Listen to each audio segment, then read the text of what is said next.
क्या फौज में सिपाही लेफ्टिनेंट बन सकता है? क्या सिपाही जो है या जो रैंकर है वो कमीशन्ड ऑफिसर हो सकता है? कमीशन्ड ऑफिसर होकर क्या वो बराबर होता है? उसके इख्तियारात कैसे होते हैं? उसकी सैलरी कैसे होती है? उसकी पावर कितनी होती है? ये सारे के सारे सवाल आप मुझसे करते हो कि तो कांस्टेबल जो है वो कमीशन्ड ऑफिसर बन सकता है कि नहीं। आज की मेरी ये वीडियो जी इसी टॉपिक को मैं कवर करूँगा। इस टॉपिक में मैं आपको बताऊँगा कि कैसे कैसे आपके सवाल हैं और कैसे कैसे उनके जवाबात हैं। मैं हूं जी रज़ा बुखारी और आप देख रहे हैं बुखारी स्पीक्स यूट्यूब चैनल। तो इस चैनल पे मैं आपके लिए सर्विस ओरिएंटेड वीडियोस बनाता हूं जिसमें मैं आपको बताता हूं कि आपने ये जॉब कैसे हासिल करनी है, इस जॉब की डिस्क्रिप्शन क्या है, इस जॉब के लिए क्या क्या टेस्ट होंगे, उन टेस्टों में आपने कैसे पास होना है और सक्सेसफुली इस जॉब को हासिल कर लेना है। इसी तरह से मैं आपको गाइड करता हूं, मुख्तलिफ चीज़ें बताता हूं और मेरी ऑनलाइन क्लासेस चलती हैं। पूरे पाकिस्तान से बच्चे उनमें शामिल होते हैं। उसके साथ साथ अकेडमी में भी मैं लेक्चर देता हूं, तैयारी करवाता हूं पीसीएस की, सीएसएस की, मिलिट्री की, पुलिस की, एफआईए की, मुख्तलिफ जॉब्स की तैयारी करवाता हूं जी। थैंक यू वेरी मच जी। आते हैं मौजू की तरफ। तो सबसे पहले आप ये जहन में नोट कर लेंगे कि जो बच्चे मिलिट्री में बतौर सिपाही या बतौर जवान इंडक्ट होते हैं, छोटे रैंक पे होते हैं, वो भी कमीशन्ड ऑफिसर बन सकते हैं अगर वो क्राइटेरिया के ऊपर पूरे आते हैं। उनमें एज का थोड़ा सा डिफरेंस होता है, साल डेढ़ का फ़र्क होता है एज का, यानी वो ज़्यादा एज तक भी अप्लाई कर सकते हैं क्योंकि वो डिपार्टमेंट में ऑलरेडी होते हैं। अगर उनकी तालीम पूरी है, एजुकेशन पूरी है या एजुकेशन बाद में उन्होंने हासिल की है, तो वो आसानी के साथ कमीशन में अप्लाई कर सकते हैं। कोई उनको रोक टोक नहीं है। उनको डिपार्टमेंट अलाउ करता है कि वो कमीशन में आए, आईएसएसबी क्लियर करें और ऑफिसर बने, और लोग बनते हैं जी। बहुत से बच्चे जाते हैं, ऐसी कोई पाबंदी नहीं है। बहुत से आप बच्चे सवाल करते हो और मुझसे पूछते हो, कहते हो कि सर सिफारिश होती है जी, बहुत बड़े पैसे चलते हैं जी, फलां होता है। ऐसा कुछ नहीं है, बकवास है सारा कुछ। आप लोग सुनी सुनाई बातें मत किया करो। जिसके अंदर पुत्र टैलेंट होता है, जिसके अंदर कुछ होता है, जिसके अंदर कुछ चीज़ें मौजूद होती हैं, जिसके अंदर इल्म होता है, वो सारे के सारे बच्चे आ जाते हैं। अगर उनको कोई रोक नहीं सकता। आप लोगों का जो इल्म है, जो नॉलेज है, आप लोगों की जो स्किल्स हैं, आपके अंदर जो पोटेंशियल है, एनर्जी है, उसको कोई नहीं रोक सकता। ये फजूल बकवास होती है सारी की सारी के जी, वहाँ पे सिफारिश बड़ी चलती है, पैसे बड़े चल जाते हैं जी, आपका कोई जनरल होना चाहिए, आपका फला होना चाहिए, फिर आप होते हो। ऐसा कुछ नहीं है। हर काम मेरिट पे होता है। पाकिस्तान आर्मी हर काम मेरिट पे ही करती है, ये बात जहन में रखें। उसके बाद आप सवाल करते हो जी, जो रैंकर्स होते हैं क्या उनको भी उसी आईएसएसबी के तरीकाकार के तहत गुजारा जाता है? जी बिल्कुल, उनके लिए वही तरीकाकार है, वही एजुकेशन है, वही तालीम है, वही उम्र है। मेरा ख्याल है कोई 6 महीने साल का फ़र्क पड़ जाता है जब आप उसमें मिलिट्री में होते हो, ऑलरेडी सर्विस में, तो आप 25 से 26 साल तक भी शायद अप्लाई कर सकते हो। वो 22 साल तक है और ये मेरा ख्याल है 25 तक कर सकते हैं अप्लाई। तो इस तरह से उनको थोड़ी प्रिविलेज होती है, बिकॉज वो ऑलरेडी उसी महकमे में सर्व कर रहे होते हैं, उनका तजुर्बा भी होता है, सर्विस भी होती है साथ साथ। तो आईएसएसबी का सेम प्रोसेस और सेम तरीका होता है, उसी में से गुजार के उनको कमीशन ऑफिसर बनाया जाता है। उसके बाद फिर आप सवाल करते हो जी कि क्या इनकी तनख्वाह और अलाउंसेस एक जैसे ही होते हैं, सेम ही होते हैं, इनके कम तो नहीं होते? नहीं जी बेटा, बिल्कुल गौर से सुन ले, इनकी तनख्वाह और अलाउंस सेम होते हैं।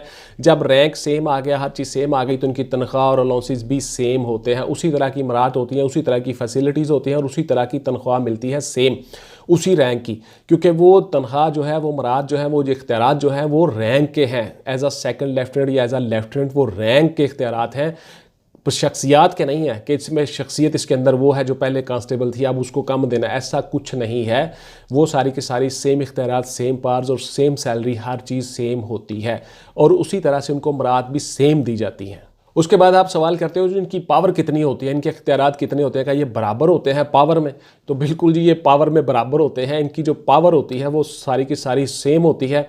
इनको जैसे जितने इख्तियारात हासिल होते हैं, इन जिनको उतनी ही लायबिलिटी और उतनी ही रिस्पॉन्सिबिलिटी और उतनी ही पावर्स इनको हासिल होती हैं जितनी कमीशन्ड ऑफिसर को होती हैं, क्योंकि ये भी कमीशन्ड ऑफिसर ही बन जाते हैं और बाकायदा आईएसएसबी करके कमीशन लेके फिर वो उसी रैंक पे सेम इंडक्शन हो जाती है, शोल्डर भी सेम हो जाता है, यूनिफॉर्म भी सेम हो जाती है, रैंक, इख्तियारात और सीट भी सेम हो जाती है। तो इस तरह उनको वही इख्तियारात और वही पावर्स इस्तेमाल कर सकते हैं और वही इख्तियारात और पावर होती है जो एक कमीशन्ड ऑफिसर को होती है, जो पहले दिन बतौर आईएसएसबी करके कमीशन्ड ऑफिसर आता है।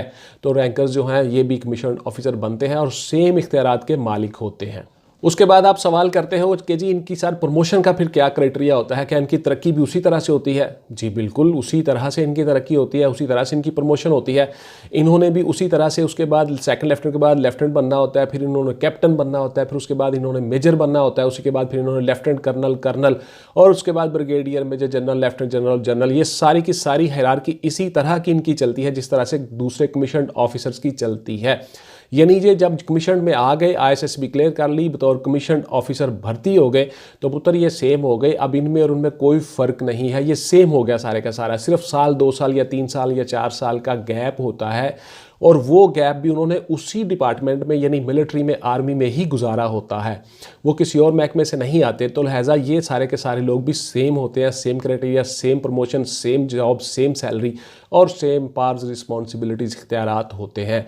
मराआत सेम होती हैं, हर चीज़ सेम होती है जी। इनकी प्रमोशन भी उसी क्राइटेरिया के मुताबिक होती है जिस तरह से पहले दिन से आए हुए कमीशन अफसरान की होती है। उसके बाद आप सवाल करते हो कि क्या सर इनकी सर्विस काउंट हो जाती है? जी बिल्कुल इनकी सर्विस काउंट होती है जी। ये सीनियर हो जाते हैं, सर्विस के लिहाज से इनकी सर्विस वहीं से काउंट होती है, और उसी हिसाब से इनकी थोड़ी सी पे भी ज़्यादा हो सकती है, क्योंकि इनकी सर्विस जो है वो ऑलरेडी उसी महकमे में है, उसी डिपार्टमेंट में है, तो इनकी सर्विस काउंट होती है जी। कोई ऐसा चीज़ नहीं है, कोई ऐसा रूल नहीं है, कोई ऐसी लॉ नहीं है कि इनकी सर्विस काउंट ना हो। इनकी सर्विस काउंट होती है, बिकॉज मिलिट्री में ही वो सर्व कर रहे थे, और इसलिए इनकी सर्विस काउंट हो जाती है। उसके बाद फिर आप मोस्ट कॉमन सवाल करते हो कि क्या ये जनरल बन जाते हैं? जी जनरल कौन बनता है, जनरल में से कैसे बनते हैं? तो जनरल के लिए बड़ी पावर चाहिए होती है, बड़े पैसे चाहिए होते हैं, इस तरह के आप सवाल करते हो मासूमाना। मैं हंसता भी हूँ।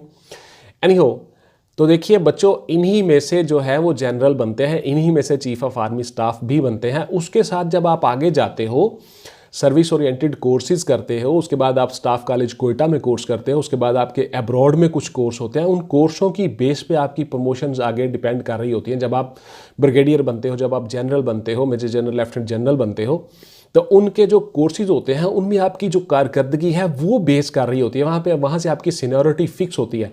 बहुत सी ऐसी चीज़ें होती हैं डिपार्टमेंट्स की। उसके बाद फिर आपके अफसरान की रिपोर्ट होती है, फिर ISMI की रिपोर्ट होती है, उसके बाद फिर आपकी इंटरनल कुछ चीज़ें होती हैं, उसके बाद फिर मिलिट्री की सारी चीज़ें होती हैं, सर्विस ओरिएंटेड कोर्सेज होते हैं। आपका मिलिट्री में आपकी पोस्टिंग्स होती हैं, आपको किस किस पोस्ट पे लगाया गया, आपका तजुर्बा कितना हो गया, आपने क्या क्या काम कर लिया हुआ है, आपके अंदर क्या पोटेंशियल है, ये सारी चीज़ें देख के फिर आपकी प्रमोशन, यानी आगे जब आपकी प्रमोशन होती है उसके बाद फिर उसमें काफ़ी सारी चीज़ें इन्वॉल्व हो जाती हैं। लेकिन ये तय है कि इन्हीं में से जनरल बनते हैं और इन्हीं में से चीफ ऑफ आर्मी स्टाफ भी बनते हैं।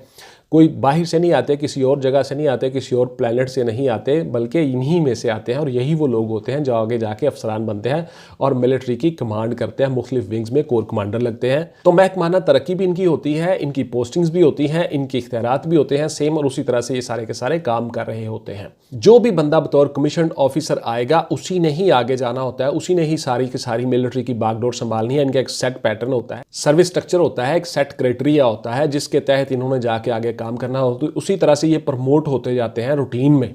तो इसलिए यही सारे लोग आगे जाते हैं, यही मिलिट्री की कमान संभालते हैं, और यही सारे के सारे ऊपर काम कर रहे होते हैं। हायरार्की इन्हीं लोगों की बनती है जो कमीशन्ड ऑफिसर होते हैं। तो इसलिए ये मुख्तलिफ विंग्स में मिलिट्री के काम कर रहे होते हैं, और मिलिट्री में काम करते हुए मुख्तलिफ सीटों पे काम करते हैं और मुल्क व कौम की खिदमत करते हैं। इन्हीं लोगों की वजह से आप लोग आराम से अपने घरों में सोए होते हो पुत्र। तो आपने हमेशा अपनी मिलिट्री से, अपनी फोर्सेस से प्यार करना है, मोहब्बत करना है, और दुश्मनों के खिलाफ सीसा पिलाई दीवार बन के खड़े हो जाना है, डट जाना है। जो बंदा भी फ़ौज के ख़िलाफ़ बात करे, जो बंदा भी हमारे अदारों के ख़िलाफ़ बात करे, उसको मुंह मत लगाए, उसके बिल्कुल अगेंस्ट हो जाए कि आप गलत कह रहे हो, आप बकवास कर रहे हो, आपको पता ही नहीं है।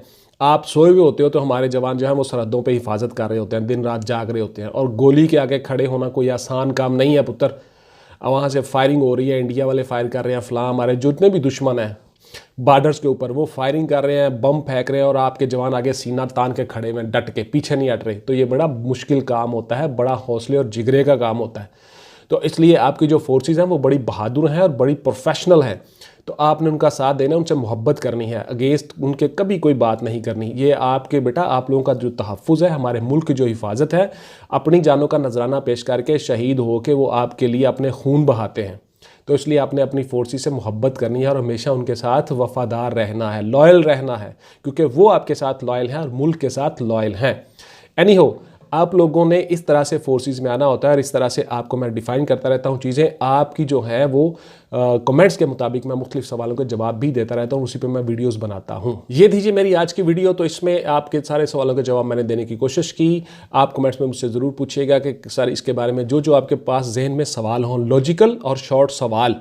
आपने ये नहीं कहना मुझे बुक बता दें जी, मुझे भी नोट्स भिजवा दें जी, मुझे फ़लाँ कर दें। इस तरह की फजूलियात नहीं करनी। वो सारी की सारी चीज़ें एकेडमी में होती हैं, ऑनलाइन होती हैं, क्लासेस में होती हैं। वहाँ पे आपको सारे नोट्स भी दिए जाएंगे, वहाँ पे आपको सारी हर चीज़ दी जाएगी, आपके सारे सवालों के जवाब दिए जाएंगे। यहाँ पे यूट्यूब पे जितना होता है आपने वही सवाल करना है जो उसके मुतल्लिक है, लॉजिकल और शॉर्ट, ताकि मैं उसका जवाब दे सकूँ। थैंक यू वेरी मच जी। इंशाल्लाह ताला मिलते हैं किसी अगली वीडियो में नए मौजूद नए टॉपिक के साथ। टिल देन टेक केयर, अल्लाह हाफिज़ एंड गुड बाय। पाकिस्तान जिंदाबाद।